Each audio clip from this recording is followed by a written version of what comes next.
Celebrity Problems, Part 2. Now, I know what you're thinking. Murder isn't technically legal in SkyCity, and to be honest, I wouldn't know the first thing about how to do it. I mean, I've seen tons of gore reenacted in holoscenes and VR, but those aren't real bodies. I've never seen someone actually kill another human. Would I need to chop their head off or something? And what could I even print up to do that? Still, there are some things I do know.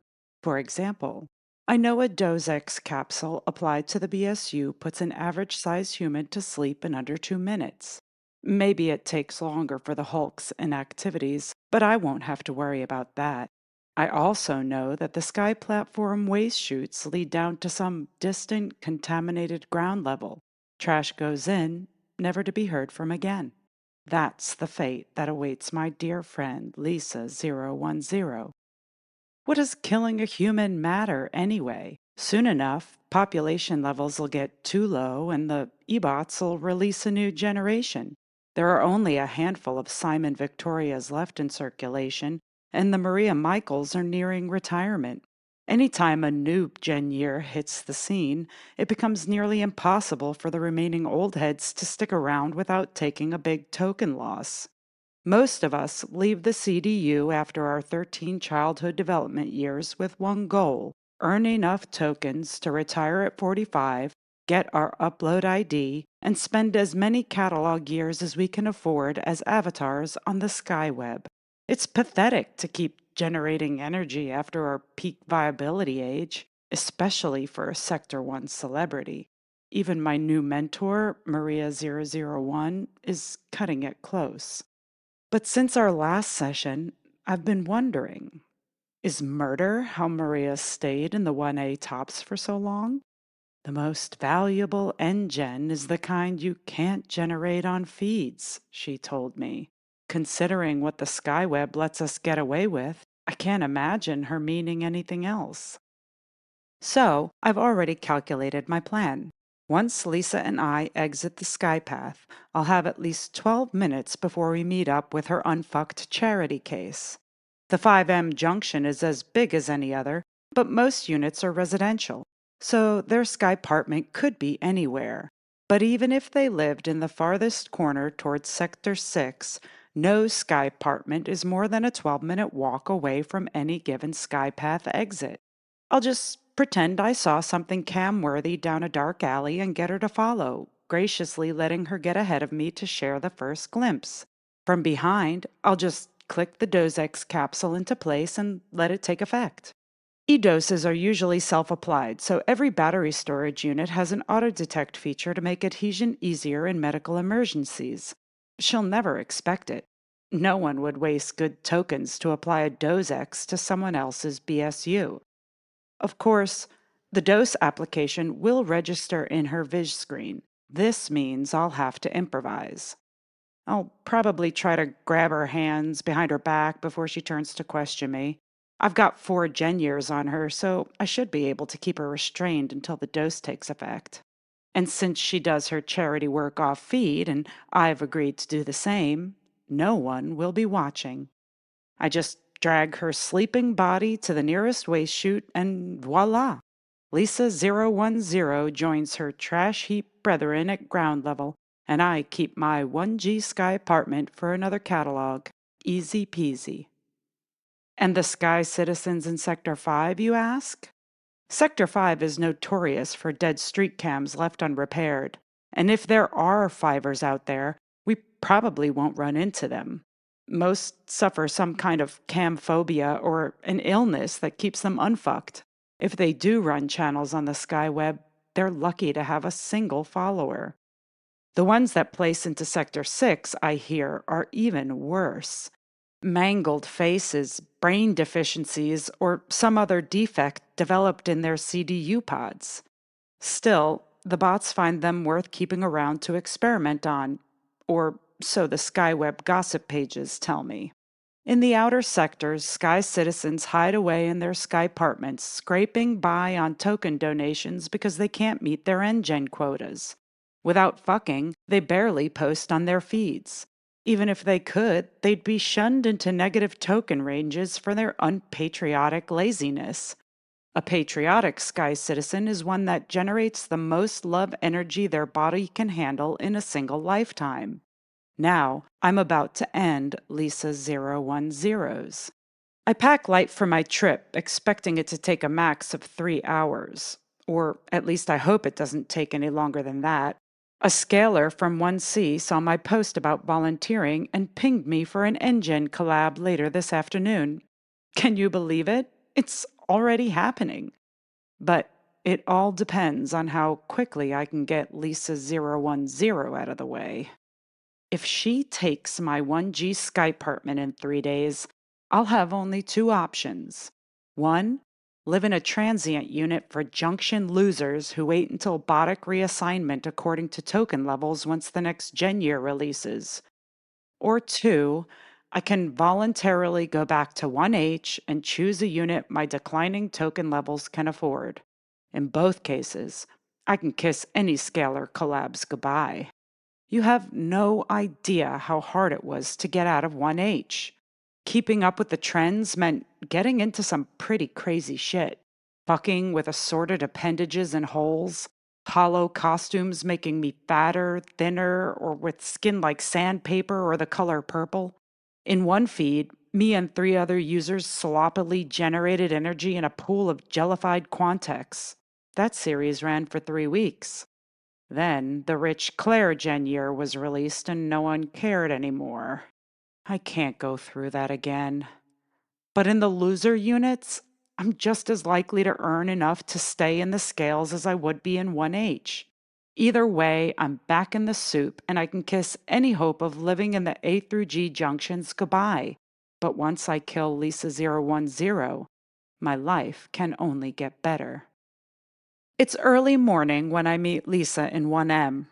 The sky shield is still projecting the dark blues of night, though the stars have lost their twinkle. Of course, Lisa 010 is already at the meeting point. She waves her stupid, mother loving hand in my direction, and I try to keep my face from expressing how much I hate her. As I approach, I hear her grating voice trying to say something to me. I can only catch a few words. Volunteering, patriotic duty, unfuckers, and here she comes now. Suddenly, I realize she's not talking to me. Is that unfucked ground liquor posting this live on her feeds? By the time I'm right beside her, the answer to my question is obvious. Hey girl, so glad you could join me. We're broadcasting live from 1M as Jessica 128 and I are about to embark on our first Unfucker charity shift together. Can you believe it? She squeals with delight, pulling me in for a hug as her fly cams circle our heads to capture the moment. My jaw clenches. But how I truly loathe her. Hey, I stammer, fighting to keep my rising anger off my face. I thought today was going to be off feed. I have nothing planned, no scripts or highlight reels set up. But even if I did, it would be too late to attempt to post anything about our meetup now. Any users who might have cared to watch me are already spending their tokens on Lisa. Oh my bot, I'm so sorry to confuse you, she replies with a sugary sweetness. The volunteer sesh stays private, of course, but here in 1M, I wanted to capture our first meeting. I never venture out so far into the soup, and I thought my viewers might appreciate the newness of it all. When you made such a public request to join me, I guess I thought this was something we both understood. The words she uses sound compassionate and remorseful, but I know how her conniving mind works. She's blaming me, trying to get a rise out of me. I won't give her this satisfaction. No, of course, I laugh, too rigidly, but I can't take it back now. So you'll be live all the way into 5M? Sweat droplets start forming at my temples and my heart races. Bots, please grant me at least 12 minutes of feed silence. Bots, no. This post is only scheduled to run until we get to the boundary at 4M. The activities fuckers love any free publicity, but I wouldn't want to risk exposing fivers who aren't prepared for it. That would go against the whole purpose of our mission, don't you think? I grin, and it's genuine.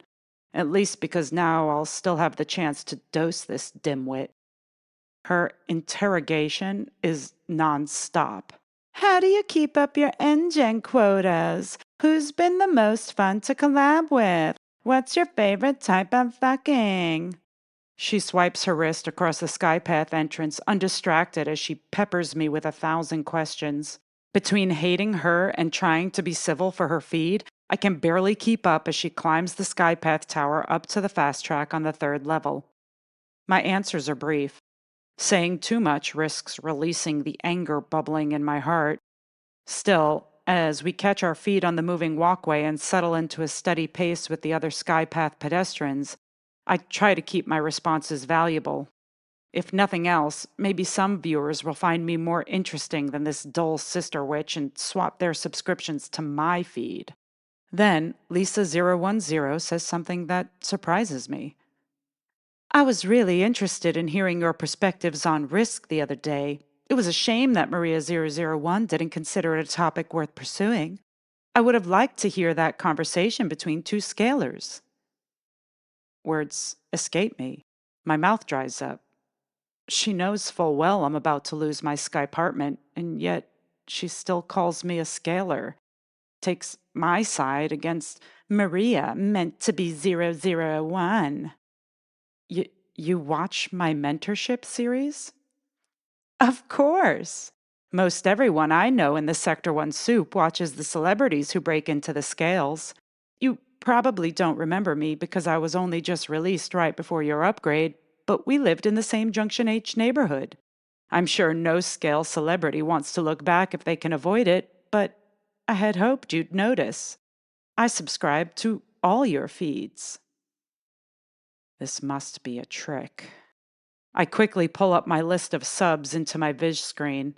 On every channel, every series, every special guest spot, there she is, Lisa010. There has to be a catch. Is that how she did it? She followed my every move so she could repeat it herself, get herself into my Skypartment? And I'm sorry about the whole Skypartment thing. I wish that rising up the ranks didn't mean someone else had to fall, but it is the way of SkyCity. But you're Jessica128. I'm sure you'll figure something out. There it is. The false apology. Trying to milk sympathy from viewers, make herself out to be as much a victim of the system as I am. Ground shit. I cannot let her get away with this. Oh, I will. I smile back, finding my composure now that I realize her game. I've actually got a collab scheduled later this afternoon. A scaler in C known for risky NGen in dangerous places. It's why I wanted to start the conversation with Maria001. I lie. I'm just glad someone appreciated it. Lisa010 smiles, but her mouth quickly scrunches into a concerned O. Bots alive, we're almost here. Her eyes glaze over as she goes through the closing production steps of a live feed. Time sure flies, am I right, friends? Now, be sure to tune in later tonight for my reflection series as I unpack today's experience. Lisa010 signing out. Okay, bye! She always closes with that same annoying screech of a phrase. It boils my blood enough to commit to what I'm about to do. She deactivates her feed as we approach our exit into Sector 5. Red, yellow, and green precaution arrows flash in both our viz screens, directing us from the moving walkway and onto the stationary landing pad. From here, we'll have to descend the tower to one of the local tracks. But before my feet hit the top step, Lisa010 grabs my arm. I hope you know I meant it, she says, pulling me out of the way of the foot traffic veering around us. It wasn't just for the feeds. I've always looked up to you, Jess. Since my first day out of the childhood development unit. I know it sounds crazy, but it's like the bots programmed me this way. Like we were both meant to rise out of 1H together, or. She pauses, as if thinking to reveal some secret wish, but I can see it in her face when she changes her mind. Whatever happens, I know you'll find your place too. As she speaks, her wide eyes glisten. Her voice is soft, just above a whisper, almost pleading, but her grip on my arm is tight, too tight. Beneath the shimmering sleeve of my hollow costume, I can see her fingernails digging into my skin, feel them through the spray coat of my Quantex jumpsuit. It's okay, I reply, gently prying her hand from my arm and taking it into mine. Then, louder, because I do want any live streaming passerbys to hear, I add, your success is all our success. Your engine fuels the bots who drive our best future. And I know you'll do whatever it takes to serve SkyCity. I smile, hopeful my speech serves as an alibi. Most Sky citizens I know would view a missing user profile, especially a celebrity, as an opportunity to rise up in the ranks. That is, if they even notice that one of their hundreds of subscriptions is no longer active. But on the off chance that someone were to bother to investigate Lisa 010's disappearance, these will be my last recorded words to her. I couldn't possibly be the one who disappeared her. She seems to accept my compliments without question, a smug smile stretching across her lips.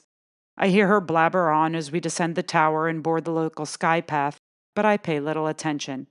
I'm too busy planning. I go over the steps in my mind. Distract, let her get ahead, click the Dos Ex into place, and restrain.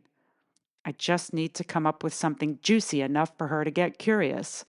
I've never been out to Sector 5 before, so I'm unsure what to expect.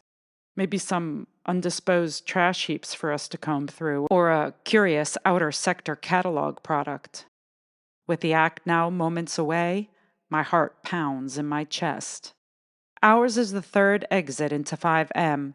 We climb down the tower to exit the sky path onto sky platform level, but unlike the junction courtyards in Sector 1, 5M is dark and dreary, with only lamplight illuminating it. Now, it says here that my charity client should be just around this corner. Lisa pulls up a hollow screen that projects from her wrist and hovers over the length of her arm. On one half is a map of this segment of 5M.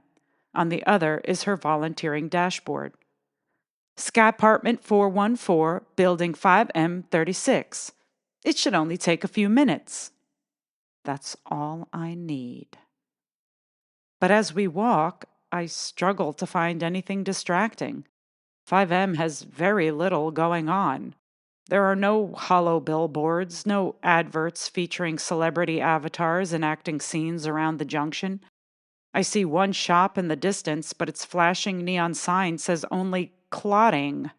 The H seems to be broken. Most importantly, however, I see no active street cams. As we approach Building 5M36, I start to get nervous. I'm running out of time. I just need something, any reason to keep her from going inside. Then I get my reason. Out of the corner of my eye, I see a figure dart past the back of an alley just beside the building. What was that? I say, grabbing Lisa by the arm. I grip it as tightly as she grabbed me earlier, emulating the intensity of her words. I'm just like you. I want her to think of me. You can trust me. I want her to sense through my reciprocal show of obsession. What? What did you see? She asks, definitely curious. I furrow my brow to disguise my glee.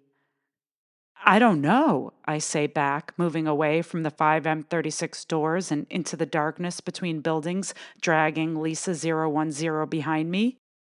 But it might be worth checking out. They were moving so fast and confidently, I don't think it was a fiver. Where did they go? Up ahead, I say as we turn down the alley and crouch down low. My legs scurry in a silent crawl, moving quickly so as to not lose my distraction, but keeping quiet to keep it from discovering us first. There, I whisper, pulling Lisa close and positioning her in front of me. With my finger, I signal toward a dark figure ducking from shadowed corner to shadowed corner less than 50 paces away. They certainly are taking a lot of trouble not to be seen, she returns in an equally cautious whisper. If we can get a little closer, I can scan their SkyWeb profile. She's hooked, I think with relief. Tiptoeing forward, I place a guiding hand on Lisa's back, trying to urge her to take the lead. My other hand cradles the Dos Ex capsule in my pocket, waiting for the perfect moment to whip it out and dose her. But while she matches my pace, she seems hesitant to step ahead. Only once we get close enough to see the culprit in person does Lisa finally take the lead. But at that point, I can't move. The shock freezes my feet in place. According to my viz scan, Lisa says, that's Maria 001. What's she doing out here? To be continued.